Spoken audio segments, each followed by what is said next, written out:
पाकिस्तान में इंसाफ के लिए, गरीब के लिए, आम इंसान के लिए असल तकरीब तो इजाजुल्लाह करेंगे क्योंकि वो फॉर्म में, मैं तो फॉर्म में नहीं हूँ। मैं तो सिर्फ एक ही बात, हाफिज सईद साहब का मैं गुलाम हूँ।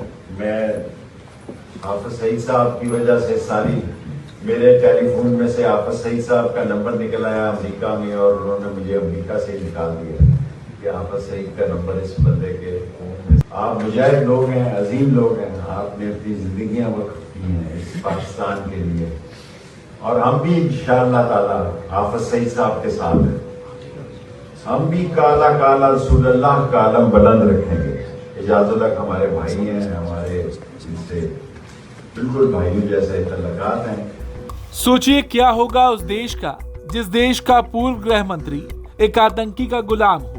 दरअसल पाकिस्तान एक बार फिर दुनिया के सामने सवालों के घेरे में है, क्योंकि पाकिस्तान के पूर्व गृह मंत्री शेख राशिद अहमद का एक वीडियो सामने आया है, जिसमें वो एक कार्यक्रम के दौरान मंच पर लश्कर तैयबा के आतंकियों के साथ बैठा नजर आ रहा है, और इसी दौरान वो मुंबई आतंकी हमले का मास्टरमाइंड आतंकी हाफिज सईद को लेकर ऐसी बात कहते सुनाई दे रहा है, जिसने पाकिस्तान की आतंकवाद को लेकर नियत पर फिर सवाल खड़े कर दिए हैं। दरअसल वीडियो में शेख राशिद कहता है, मैं तो हाफिज सईद साहब का गुलाम हूँ। इसके बाद वो दावा करता है कि उसके फोन से हाफिज सईद का नंबर मिलने के बाद अमेरिका ने उसे वहां से निकाल दिया था। शेख राशिद इतने पर ही नहीं रुकता है। वीडियो में वो भारत को लेकर बेहद धमकी भरी भाषा का इस्तेमाल करते सुनाई देता है।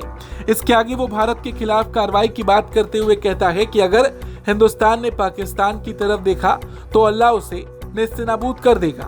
वीडियो में वो ये भी कहता नजर आता है कि वो पाकिस्तान के साथ और हाफिज सईद के साथ है। पाकिस्तान में इंसाफ के लिए, गरीब के लिए, आम इंसान के लिए असल तकरीब तो इजाजुल्लाह करेंगे क्योंकि वो फॉर्म में, मैं तो फॉर्म में नहीं हूँ। मैं तो सिर्फ एक ही बात, हाफिज सईद साहब का मैं गुलाम हूँ। मैं हाफिज सईद साहब की वजह से सारी मेरे टेलीफोन में से हाफिज सईद साहब का नंबर निकल आया अमेरिका में, और उन्होंने मुझे अमेरिका से निकाल दिया कि हाफिज सईद का नंबर इस बंदे के फोन में। आप मुजाहिद लोग हैं, अजीम लोग हैं, आपने अपनी जिंदगियां वक्फ की हैं इस पाकिस्तान के लिए, और हम भी इंशाअल्लाह ताला हाफिज सईद साहब के साथ हैं। हम भी काला काला रसूलुल्लाह का आलम बुलंद रखेंगे। इजाजुल्लाह हमारे भाई हैं, हमारे इनसे बिल्कुल भाइयों जैसे तल्लुकात हैं। यानी पाकिस्तान का पूर्व गृह मंत्री का ये बयान दिखाता है कि वहाँ के नेताओं की मानसिकता क्या है, और कहीं न कहीं जिस आतंकवाद के लिए पाकिस्तान हमेशा से बदनाम रहा, ये वीडियो देखकर समझ आता है कि पाकिस्तान में आतंकियों का समर्थन वहाँ की सरकार, वहाँ के नेता ही कर रहे हैं। अब यहाँ पर एक सवाल कि आखिरकार इस मंच पर कौन कौन दिखाई दे रहा है। देखिए, सामने आए वीडियो में शेख राशिद के साथ पाकिस्तानी मरकजी मुस्लिम लीग का अध्यक्ष खालिद मसूद संधू भी नजर आ रहा है। इसके अलावा कारी मोहम्मद याकूब शेख की मौजूदगी का भी दावा किया जा रहा है। हालांकि यहाँ पर हम आपको एक और बात साफ कर दें, ये वीडियो कब रिकॉर्ड हुआ था या कितना पुराना है, ये अभी तक साफ नहीं हो पाया है।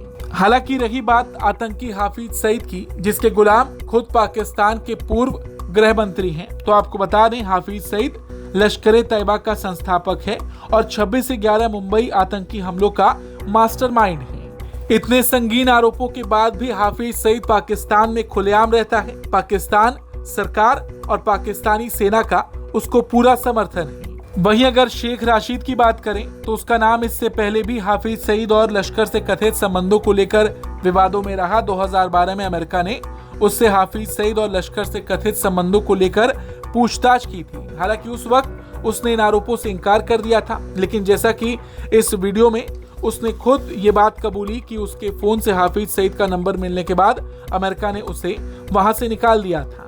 लेकिन जो सबसे बड़ी बात है, इस वीडियो ने पाकिस्तान की राजनीति और आतंकवादी संगठन के बीच रिश्तों को लेकर फिर से बहस छेड़ दी है और एक तरह से दिखा दिया है कि आज भी पाकिस्तान में आतंकियों का कितना बोलबाला है। एक तरफ वैसे तो पाकिस्तान दुनिया के सामने आतंकवाद से लड़ने की बात करता है, लेकिन दूसरी तरफ उसके एक पूर्व गृह मंत्री का इस तरह का बयान आतंकियों के प्रति निष्ठा जताना एक तरह से पाकिस्तान की छवि पर बड़ा सवाल भी खड़ा करता है। सोचिए कि अगर एक पूर्व गृह मंत्री किसी आतंकी का गुलाम होने की बात कर रहा है, वो भी खुलेआम एक मंच से, तो सवाल सिर्फ उस नेता की सोच पर नहीं बल्कि उस पूरे सिस्टम पर भी उठता है। वैसे तो पाकिस्तान को दुनिया के सामने खुद को आतंकवाद से पीड़ित देश बताने की आदत रही है, लेकिन ऐसे वीडियो उसके अपने दावों पर सवाल खड़े कर रहे हैं। पाकिस्तान के नेताओं की सोच पर आपका क्या कुछ कहना है, कमेंट करके जरूर बताएं। Bureau report, Bharat.